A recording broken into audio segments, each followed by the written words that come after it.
I'm really excited to have my next guest on the podcast. He's the president and CEO at the Calgary Economic Development. Welcome to the podcast, Brad Parry. Awesome. Thanks, Joe. Great to be here, man. Absolutely. Well, let's just jump right into it. How about you let the listeners know who you are and what you do? So I'm Brad Parry. I'm the president and CEO of Calgary Economic Development. I'm also the CEO of the Opportunity Calgary Investment Fund, and I also oversee the Calgary Film Center. Awesome. Yeah, I just want to quickly step back, and off podcast we talked about your marketing experience and being in the agency world, but I'm sure the listeners also want to know how you got to where you are today. Yeah, man, it's been an interesting thing. I think I'm kind of one of those posters from having multiple careers. I probably had 6 or 7 different careers in my life. But yeah, no, I started in the agency world. Had a great opportunity to work on some big brands in automotive, different kinds of products. I moved out of that at the time. I love the agency world; it was great, but I always wanted to run my own brand and see if I could do that. Because it's a little bit different when you're on the agency side versus the client side. So I had a chance to go and work with a company called Can West a number of years ago, and they brought me in to help rebrand a second tiered network that they had. So I had 7 TV stations across the country. I was brought in to rebrand. I did like 8 months worth of work ready to launch this amazing new product. And then Comcast came knocking on our door, and Comcast said, "Hey, we hate CTV. Can we work with you guys?" And so my president and CEO at the time said, "Well, guess what? We're actually rebranding these stations. What do you think? Do you want to do that?" They said, "Yeah, absolutely." So I literally took 8 months worth of work. I tossed it aside, and then I spent the next 6 months working on negotiating with Comcast. And so, fortunately or unfortunately, I'm the person who introduced Kim Kardashian to the Canadian marketplace. I launched the E Network in Canada. And so, huge, great experience. It was a blast. TV business was really interesting. Obviously, things happened back then. There was sort of a recession happening, and so we had to shut the network down, which was a shame, but I learned a ton of stuff. And then I moved in to a public company. I was a chief marketing officer for a public company for about 5 years. And we were really into a couple of different modelings where I was building product and tech products. I was doing a lot of consumer relations, built a team out that became a back-end services, and we would raise money in the markets and then invest in companies, and then either cash cow them, JV them out, or just sell them outright. And that was a really, really interesting experience, and that led me to doing my own gig, working with a lot of startups and AI companies and ML companies in Toronto. So working on their structuring, raising capital, and doing a bunch of that kind of stuff. I did M&A inside of that.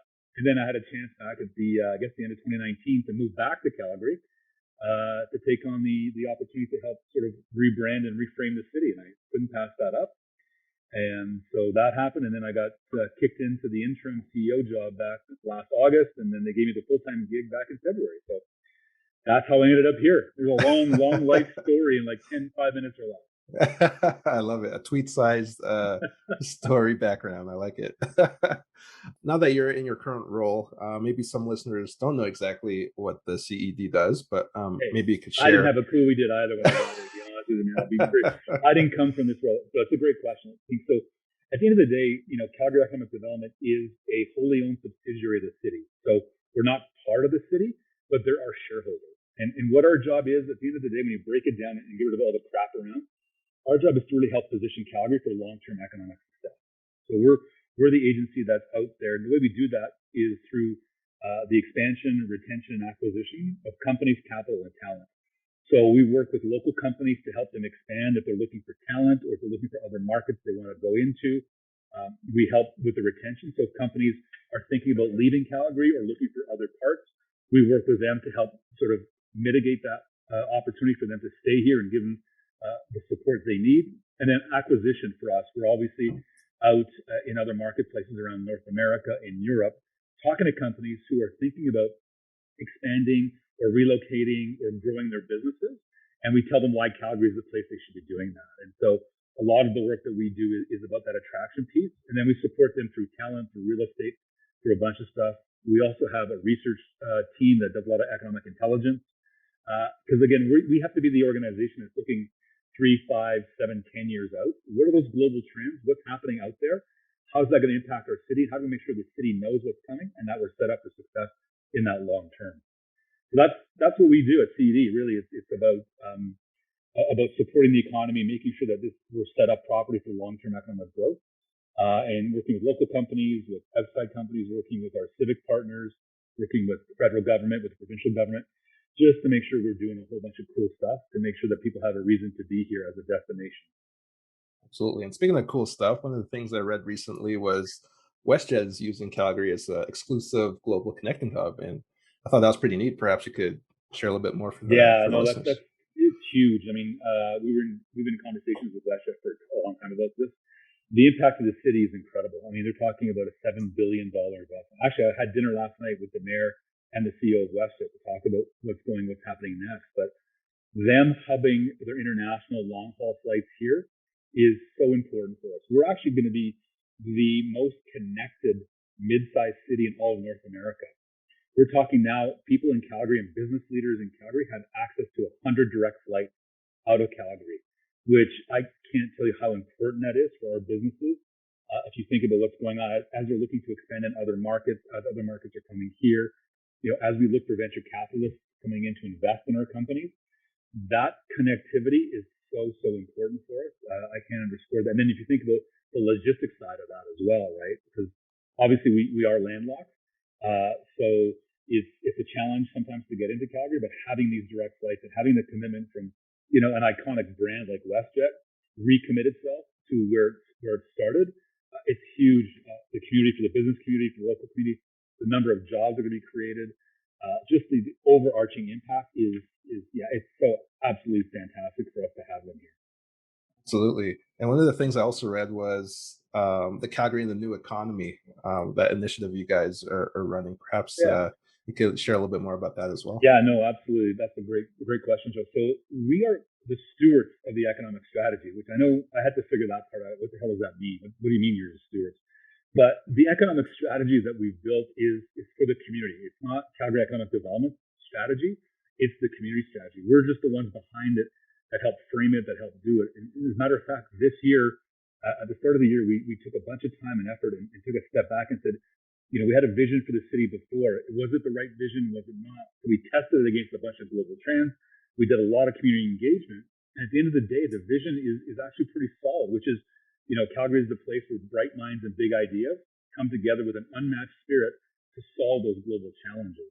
And if you think of the companies that we're attracting here, if you think of the companies that are growing here, we are such in that sweet spot right now, man. It's starting to see that happen. When you think of companies like Neo Financial, that's disrupting the industry, right? They're the fastest unicorn in Canadian history. So they were barely an idea in late 2019, and earlier this year they raised a round of funding that put them at $1 billion valuation in less than 3 years. So what that says is our economy is set up for this. Like 5 years ago, you wouldn't have been able to do that. 6 years ago, no way.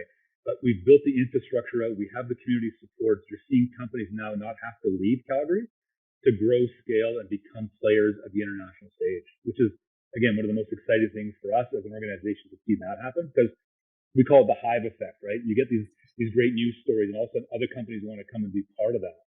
So, when a company like AWS announces that they're putting 3 data centers in our community, people start to take notice and go, holy shit, sorry, I swear, I shouldn't swear. It's all good. Like, wow, we should be part of what's going on in Calgary, what's happening. And so you start to see a lot more of that interest. You start to see that growing perception that we're not just a one-trick pony. We've got a whole bunch of other industries that people can focus on and really get behind as a city. Absolutely. And Alberta Tech, Calgary Tech is, like you said, it's a really blossoming industry here. And lots of entrepreneurs are creating ideas. And maybe for the entrepreneurs listening, what sort of advice would you give to them in this new environment here in Calgary? Hey, it's a great time to do that, man. Calgary is so well positioned. I mean, even if you just have an idea that you think you want to go, or you're not sure, you want to figure, how do I start a company? How to go to Platform Calgary, talk to Terry Rock. That is our innovation center right now. We've got a ton of startups, a ton of companies setting up shop there. They have a lot of programming that'll help you take your idea and show you how to build a business plan, how to do how to do a total addressable market, or a product market fit. I can't stop with the acronyms. They'll really start to get you set up for that, to understand that and how to raise capital. And then once you have that kind of plan and showcase that there's a market for it, we have, I think, over 40 incubators and accelerators in Calgary that allow these companies to get that kind of mentorship and growth opportunities to then to go to the next phase of that and raise some serious capital and then start to really expand your business into a global powerhouse. So we've got the people and the programming and the infrastructure in place now that any idea can start to become $1 billion business. I love that. And speaking of entrepreneurs trying to build their businesses, for you personally, what's maybe a unique skill that's led you to become a success and successful? I wasn't expecting that. That's a good question. I think I'm pretty fluid and adaptable. I love a challenge. I love change, and I think one of my skill sets I think is I have a capacity to take really complex stuff and synthesize it down into a really simple articulation so people can understand that. And I think that to me is the key in what I have to do because a lot of the things we have coming at us in multiple industries, multiple opportunities, different subsectors, it's really about looking at the bigger picture and seeing how to connect the dots. So I think listening is a key skill set that a lot of people really have to keep working on understanding. It's not just, and I know, right, from a marketing and communication psychology standpoint, people don't really listen all the time. They kind of already think about what they want to say versus hearing what the person's saying. And I think, taking that step back and breathing and really understanding is key. And I think the other part for me, since I'm on a roll now, I'm not afraid to look stupid. As you can tell, today's a prime example. I like to ask the dumb questions. I like to just to make sure, right? And so I love challenging and questioning, and I'm not afraid to really root into stuff and just be naive and learn something. If I'm the smartest guy in the room, we're in trouble. So that's all I gotta say. I love that. I'd say I'm very much aligned as well. I think just having that active listening skills, be empathetic towards the other person, really understand what they're trying to say, and also just be curious. Just always ask questions and try and learn new things. I think that's really important. Well, I mean, you know this, right? The three idioms of communication: what you think you say, what you actually say, what somebody hears, are three different things all the time. So you got to put yourself in the seat of the audience you're talking to, and make sure you're speaking their language. So you remove those barriers, and they actually can hear what you're saying, and understand what you're saying. Absolutely, absolutely. Speaking of success, I always like asking this question to all the guests that come on the podcast, just because they're all successful in their own right. You're successful, but what does success mean to you? What's your perspective on success? Wow, success depends. Everyone has their own currency. Is the way I look at this, right? Some people are motivated just by cash. Some are motivated by credit. Some are motivated by acceptance, belonging. And so for me, success has always been about seeing other people do incredibly well. I've been fortunate that I've been lucky to be leading a number of teams throughout my career. But for me, the biggest thing for success that I take pride in is seeing other people be very successful or thrive in environments and build to their potential, right? Like actually getting that potential out of somebody. To me, that's success. If you can share that knowledge, and you mentioned that empathy, and sometimes a kick in the ass as well. But getting people to do that. So when I see people that I've worked with who've worked with me in the past, and I see them start to grow in the corporate world or start a company or exit a company, to me, I just think that's so cool, and I just love to see and hear that. I mean, I have people that worked with me 15, 20 years ago that still reach out to me. We still talk about stuff, and they would come back and work with me in a heartbeat, and I want to work with them too. So to me, that's my barometer of success. I love that. I love that. That's what always inspires me as well, just seeing other people reach their full potential, their success. But for you, Brad, what's maybe something that's inspired you recently? Look, I came back to Calgary for a reason, right? I moved away in 2009 because there wasn't what I thought were the opportunities. And so when I saw what was happening in the ecosystem, when I saw what was happening in the underpinning, the technology, the innovation space, a chance to come in and have a hand in that. Like, this isn't like we're not selling socks here. It's not like we're doing, there's tangible stuff. You're helping sort of set a city up for the long term. And man, that to me is so exciting. It's a huge challenge. And I love the challenge. And it's not just me doing it's not me doing it all, but to have a hand in that, have a part in that, to see those things kind of move, like when I came back in 2019, into 2019, people were going, Calgary, what the hell's wrong with you? Like, oh my God, like, I'm like, but no, you don't understand. The potential is there. I'm telling you, it's coming. And so to see it come to fruition, to be part of of that underpinning to help drive that forward in the little amount that we do. To me, that's exciting and inspiring, and that's what keeps me going, man. I look at the seed, I can see what it's going to look like in 5 or 10 years, and that excites the living crap out of me. Me as well. I actually recently read that Calgary's global energy leader on the path to net zero and game-changing tech in clean tech, actually. So, yeah, 100%. I'd love to get your perspective on what you envision for the future of Calgary. Yeah, I mean, look, at the end of the day, Calgary is and will always be the energy capital of Canada. It's just going to have a different face, right? We're just going to look a little different. And the way I try to tell people is like, look, it's like your stock portfolio. You may have over-indexed on one specific stock, but now you need to distribute across a whole bunch of other types of stocks or another basket of stocks. And it's the same thing for us. You know, we need to look at these other industries like ag tech is going through the roof here. If you look at life sciences, amazing work being done in this community right now. If you look at the creative industries or film and TV, right? Booming here. We had over $500 million of investment last year alone.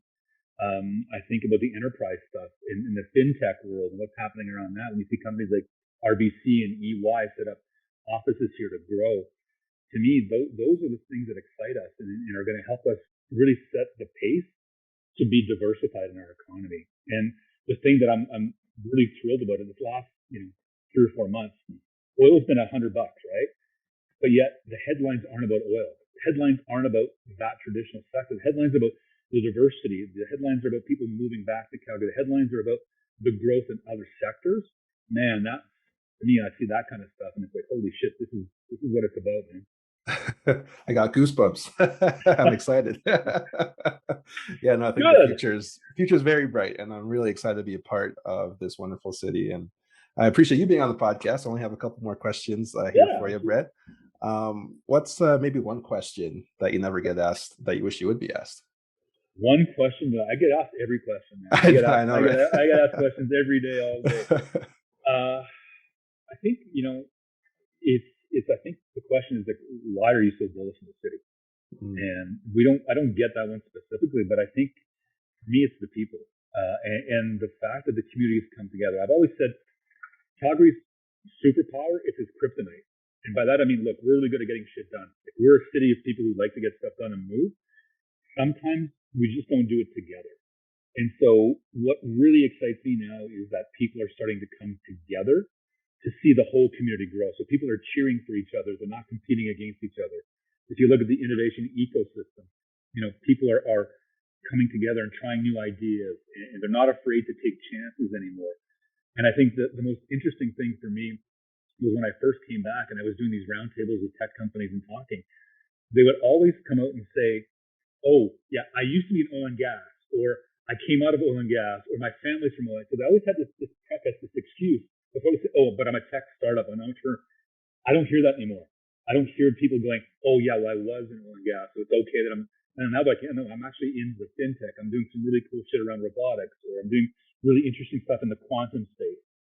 That to me is exciting because you're seeing people get over that hump of that historical having to always think about a traditional energy play. So that's the question I don't get asked. So the people for me is what's driving this change and what's going to continue to drive us to be that destination of choice for people for the long term. Absolutely agree. What's maybe something that you're proud of that we haven't touched on before we end the interview? What am I proud of? My kid. I got a kid. Huge pride for him. I mean, he's 20 years old. He's going to school.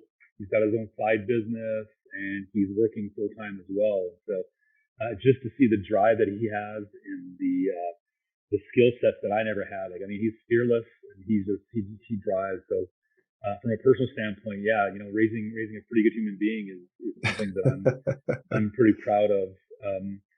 Again, I go back to my comment about people. I think the thing that I have the most pride in is seeing people that I've worked with really closely and help maybe had a small hand in mentoring or supporting or seeing them grow and become really successful and really good human beings.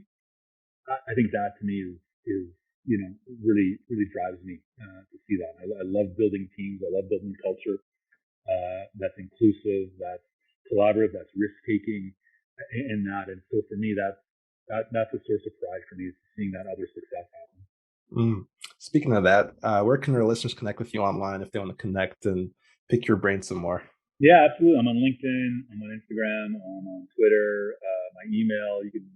I'm on the website. So yeah, happy to talk to anybody. You have questions for us or what we do, what we're doing, or you want to hear me do this, my sales pitch, which I do all day long. Yeah, no, please look me up online. I'm around. Happy to chat, have a coffee or a beer, shoot the shit, and tell you all the great things that I see happening that maybe not is in the mainstream media all the time. Absolutely. And I'll put all those links in the show notes, guys. So go reach out. And yeah, it's been a pleasure having you on the podcast, Brad. I hope you enjoyed it as much as I have. It's been a fun conversation. Hey, I love it, man. I'm monopolized. I only had a few questions. I know you probably have other ones for me, but I really appreciate it. And thanks for reaching out, Joe. Really good to be part. Big fan of your stuff. So keep it going. Keep supporting Joe, okay, everybody? This is an amazing dude. Amazing shit in our city. So keep him going, okay? I appreciate that, Brad. And I have one last question for you before we end the interview. What does being a leader or leadership mean to you? Again, it's being selfless, right? It's not about me. Even when we talk about marketing, I love selling the city, but nobody gives a rat's ass that I have to say. They know I'm a sales guy. They want to hear the stories from people like you and entrepreneurs and people who started and scaled and built companies here. So for me, leadership is not about being at the top end of the pyramid. It's about being at the bottom end. So I think I would argue reverse the pyramid, and that's where I'm at the bottom, to help support everybody above and make sure they're successful in what they're doing and setting people up for success. So, as a leader, there's three things you really have to do. One is set the vision, repeat the vision, make sure people understand the vision. Number two, make sure you've got enough runway, got enough capital and funding to get to your end. And number three, make sure you have the right people in the right jobs. And if you do those three things, you'll be incredibly successful. Hi, I'm Brad Parry, and you're listening to Joe Momoh Presents.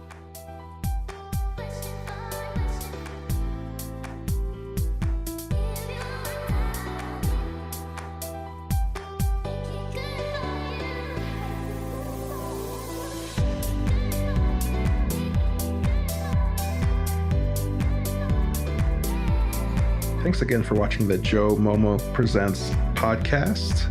For more episodes, check out joemomo.com/podcasts. All right, see you next time.